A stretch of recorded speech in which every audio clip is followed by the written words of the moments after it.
Assalamualaikum warahmatullahi wabarakatuh.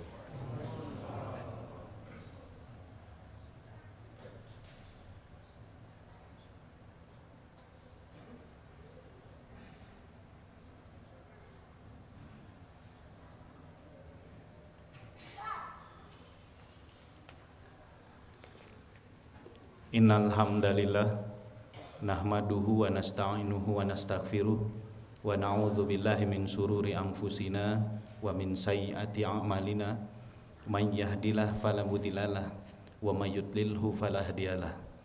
Asyhadu an la ilaha illallah wahdahu la syarikalah wa asyhadu anna Muhammadan abduhu wa rasuluhu sallam la nabiyya ba'dah.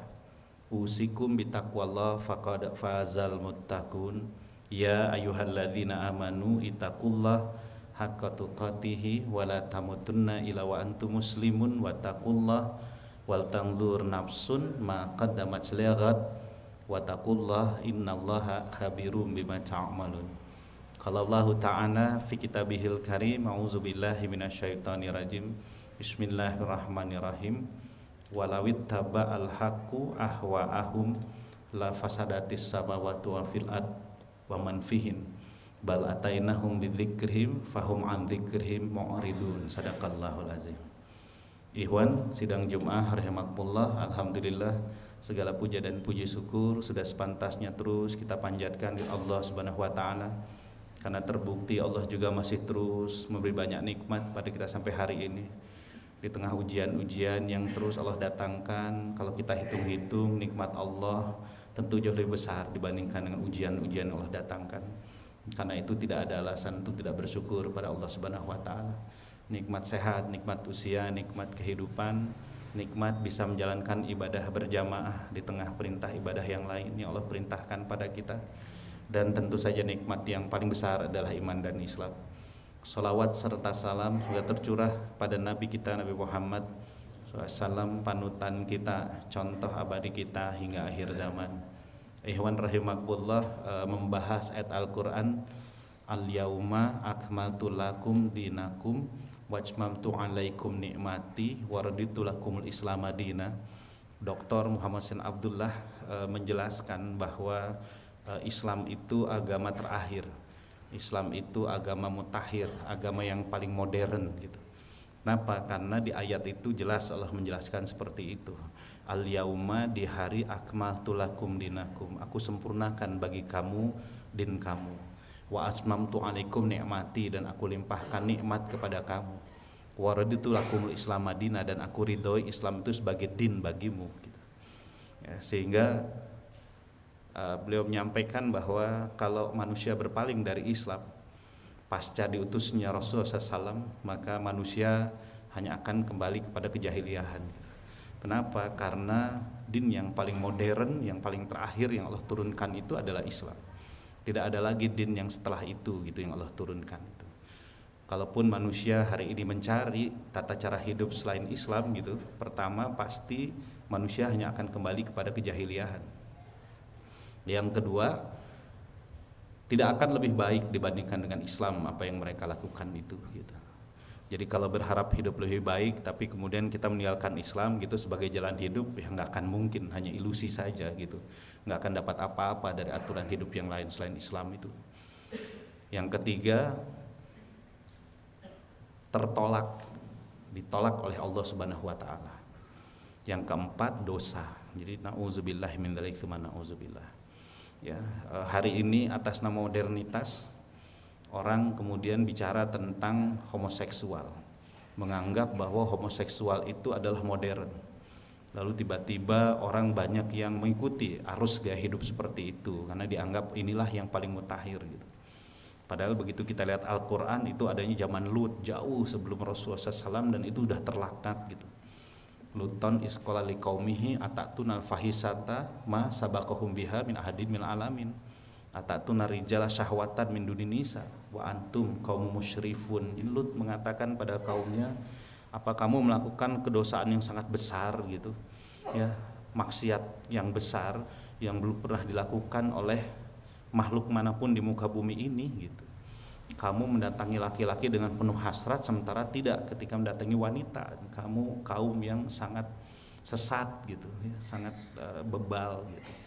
Jadi kalau orang sekarang merasa modern dengan homoseksual gitu, terus apa modernnya gitu ya, perilaku hina yang sehina-hinanya makhluk gitu sekarang tiba-tiba menjadi mainstream gitu.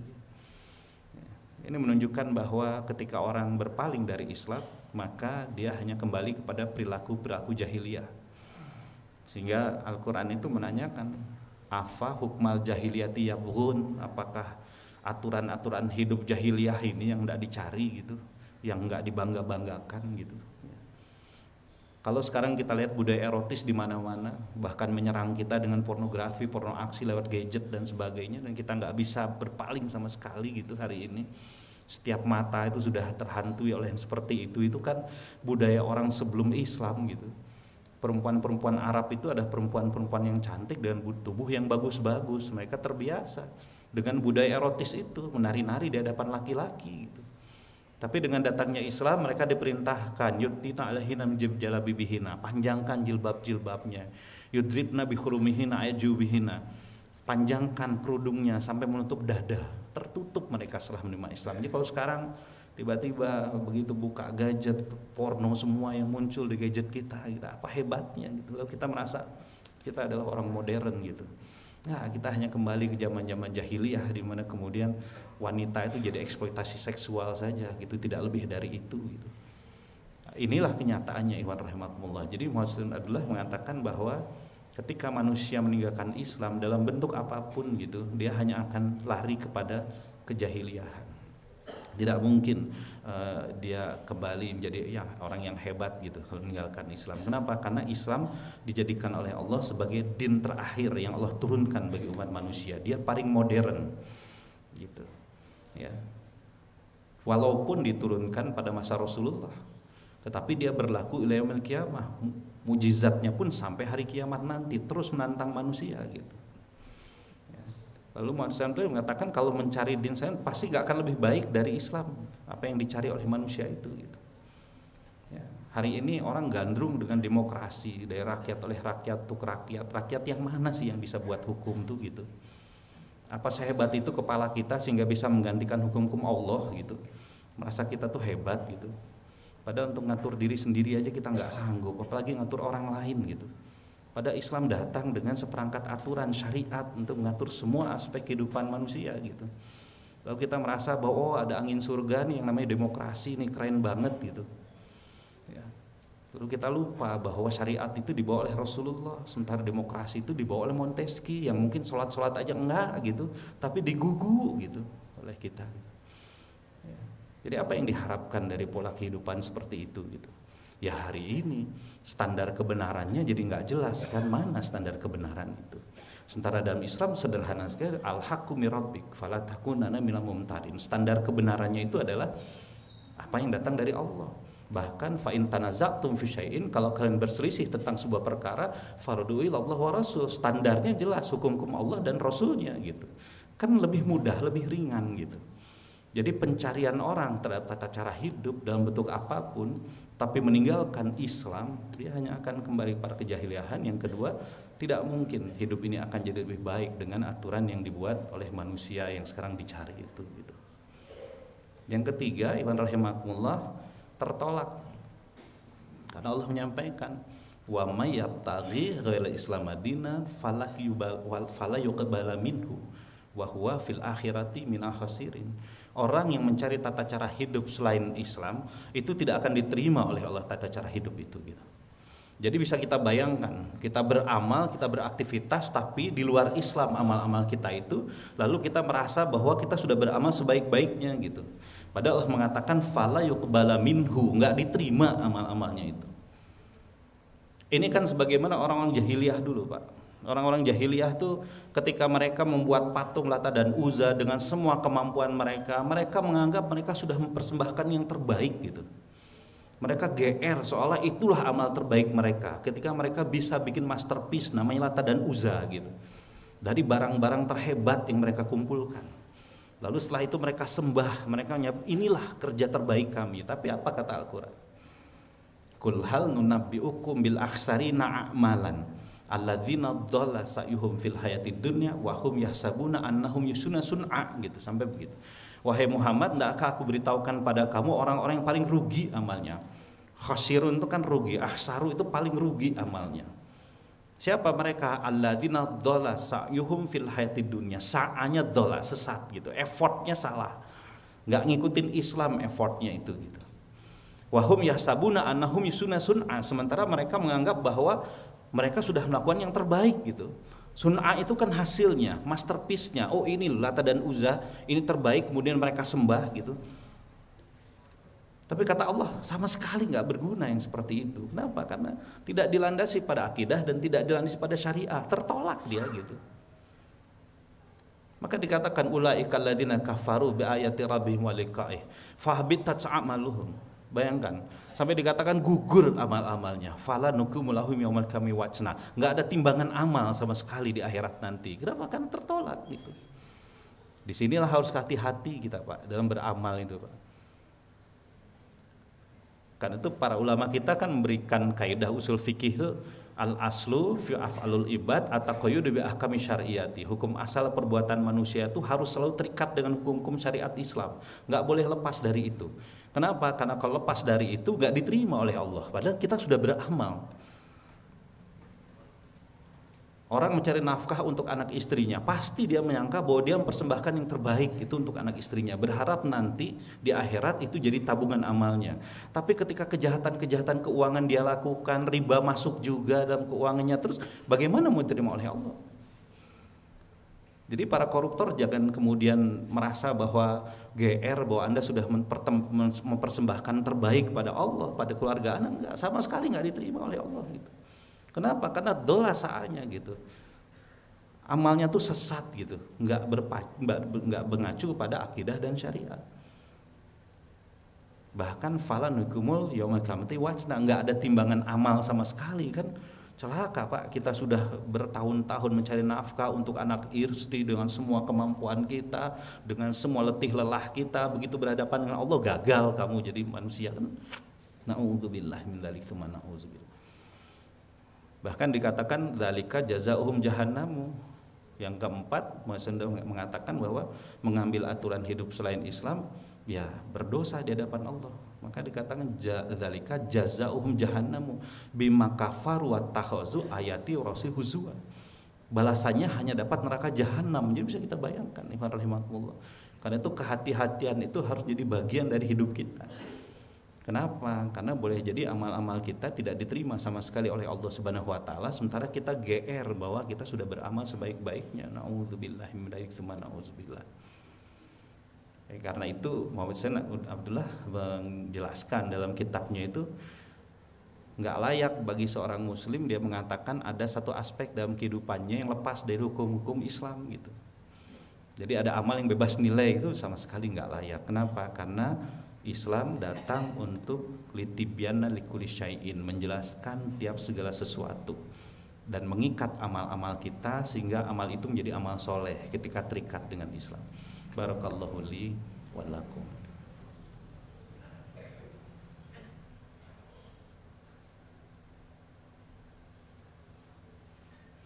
Alhamdulillahi rabbil alamin.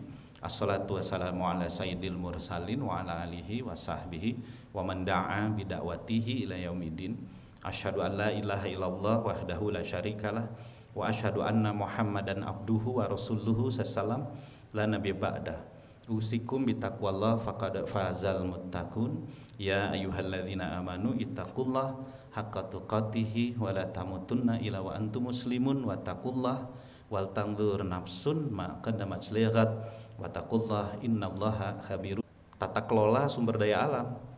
Ternyata Al-Qur'an itu menjelaskan bahwa Allah itu tidak merintahkan manusia menghuni bumi kecuali disertai dengan kecukupan sumber daya alam gitu. Fa'azalahuma syaituna anha fa'akhrajahuma mimma kana fi. Faqulna bitu ba'dukum li ba'din adun. Walakum fil ardi mustaqarrun wa mataun ilahin. menjelaskan gitu. Jadi ketika Adam, Hawa, setan diusir dari bumi, Allah kasih warning. Warningnya apa? Ba'dukum li ba'din adun. Sebagian kamu akan jadi musuh sebagian yang lain. Jadi kalau ada orang merasa saya nggak punya musuh sama sekali, berarti salah tuh, nggak fitrah tuh. Kenapa? Karena minimal setan itu harus jadi musuh gitu. Ya kalau dia tidak musuhan sama setan gitu aneh gitu. Saya mah akrab sama setan ya aneh tuh gitu. Kenapa? Karena statement Allah ba'dukum li ba'din adun. Siapa? Manusia dengan setan minimal jadi musuh gitu. Kalau bagi kaum muslimin nanti ada harb, ada istilah harbi dalam fikih itu. Kafir harbi itu juga musuh, juga orang-orang munafik. Kelompok-kelompok liberal itu musuh. Kenapa? Karena mereka munafik gitu. Dan Allah berikan kabar gembira bahwa selama manusia menghuni bumi, pasti kelengkapan sumber daya alam itu Allah berikan. Walakum fil ardi mustaqarrun wa mataun ilahin. Ada sumber daya alam yang terus akan Allah berikan bagi kamu sampai ilahin. Dalam tafsir itu digambarkan ilahin itu kalau seseorang maka sampai kematian tiba. Jadi rizki kita itu akan terus Allah turunkan dari langit dan bumi sampai kematian tiba. Kalau sudah habis rizkinya ya ajalnya selesai gitu. Tapi kalau seluruh umat manusia sampai hari kiamat. Sehingga nggak ada scarcity dalam Islam tuh, nggak ada istilahnya apa scarcity itu, kelangkaan sumber daya alam tuh nggak akan ada. Nggak ada kemudian habisnya sumber daya alam tuh nggak ada. Karena Allah terus perbaharui. Karena janji Allah. Maaf. Karena janji Allah seperti itu, terus gitu. Dan Allah mengingatkan juga, Annal ardo yarisuha ibadiyah solihun. Allah memberikan bumi ini untuk orang-orang muslim gitu, orang-orang yang soleh. Jadi tata kelola alam semesta ini harusnya di tangan orang-orang yang soleh. Kenapa? Karena orang kafir dan orang munafik itu di statement dalam Al-Quran mereka tuh mufsidun, mereka tuh merusak gitu. Ini terjadi juga pada masa Rasulullah. Ada Ahnas bin Sarik. Ahnas bin Sarik itu tokoh kafir munafik Pak, yang datang ke Rasulullah, bicaranya mempesona seakan gitu. Ya hari ini ketika terjadi kelangkaan sumber daya alam, sementara janji Allah seperti itu, pasti ada yang salah dengan tata kelolanya atau orang yang mengelolanya kan gitu. Ya sebagaimana Ahnas bin Sarik. Hari ini kan basic pembangunan kita ekonomi kapitalis Pak, menguntungkan untuk para pemilik modal, tapi janji-janjinya kan janji-janji kesejahteraan. Padahal bagaimana mungkin kapitalis bisa mensejahterakan gitu. Dia hanya mengikuti keinginan para pemilik modal. Sementara kalau nggak punya modal gimana? Ya Anda hanya jadi buruh pekerja saja yang harus mencukupkan diri dengan apa yang mereka kasih. Sementara sebagian sumber daya alamnya mereka eksploitasi untuk kepentingan mereka.